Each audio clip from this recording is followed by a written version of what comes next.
سال میں 5 دن روزہ رکھنا درست نہیں ہے. اس شان پہ امت ہوئی قربان محمد، ہم ختم نبوت کی حفاظت کے امیر ہیں، ہم زندہ و بیدار ہے مردہ نہیں ہے. اگر کوئی حاجی قربانی دینے کے اتنے پیسے نہیں ہیں، کیا کرنا؟ اللہ نے دوسرا آپشن رکھا، 10 روزے رکھنا. 10 روزے رکھا تو قربانی نہیں دیے تو بھی چلتا، مگر 10 روزے کیسے رکھنا؟ فَمَن لَّمْ يَجِدْ فَصِيَامُ 3 أَيَّامٍ فِي الْحَجِّ وَسَبْعَةٍ إِذَا رَجَعْتُمْ تِلْكَ 10 كَامِلَةٌ. 3 روزے ایام حج میں رکھے اور 7 روزے حج کے بعد واپس آنے کے بعد رکھے. 3 روزے ایام حج میں بولے تو کون سے ہیں؟ ہاں جی، 7، 8، 9. 3 روزے یہ 3 دن میں ہونا اس کے. اگر نہیں ہوئے رے تو پھر جانوری قربانی دینا ضروری ہے. تو 3 روزے حج کے دنوں میں یعنی 7، 8، 9 کو 3 روزے رکھے اور باقی 7 واپس آنے کے بعد. فَصِيَامُ 3 أَيَّامٍ فِي الْحَجِّ. اچھا 9 کو تیسرا ہونا اس کا، کیونکہ 10 ذی الحجہ، 11، 12، 13 ذی الحجہ یہ 4 دن روزہ رکھنا حرام ہے.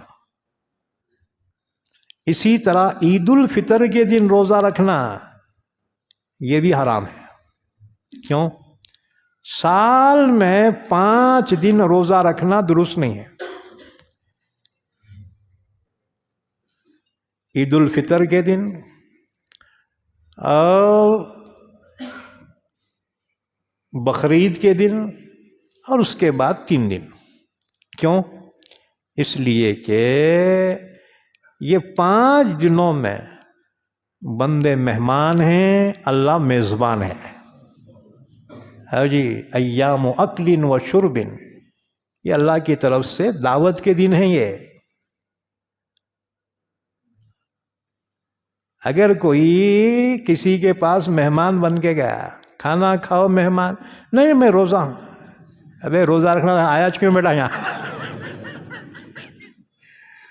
سسرال میں گیا روزہ رکھ کے، جی انہوں بولے داماد کھانا کھاتے کیا؟ نہیں ماموں میں تو روزہ ہوں. ہاں روزہ رکھنا تھا بیٹا، یہاں سسرال میں آیا کیوں؟ سسرال میں جاؤ نا، بھوکے رہ کے جاؤ، حلال مال ہے حلال. سسرال حضرت موسیٰ علیہ السلام سسرال میں 10 سال رہے. جی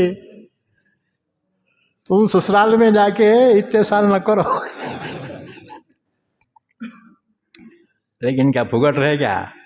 بکریاں چراتے رہے. سسرے صاحب کی بکریاں چرائے 10 سال موسیٰ علیہ السلام. بہرحال تو یہ 5 دن روزہ رکھنا منع ہے،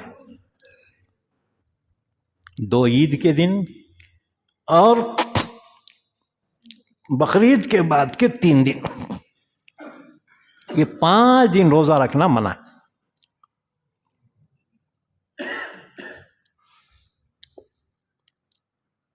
فَصِيَامُ 3 أَيَّامٍ فِي الْحَجِّ وَسَبْعَةٍ إِذَا رَجَعْتُمْ.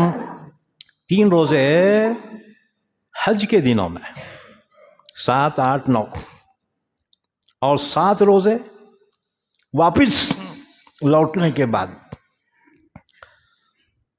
یہ پورے 10 ہو گئے. ذَلِكَ لِمَن لَّمْ يَكُنْ أَهْلُهُ حَاضِرِ الْمَسْجِدِ الْحَرَامِ. یہ قربانی کا حکم اس کے لیے ہے جس کے گھر کے لوگ مسجد حرام کے پاس نہ رہتے ہیں، باہر والوں کے لیے. وَاتَّقُوا اللَّهَ، اللہ سے ڈرو.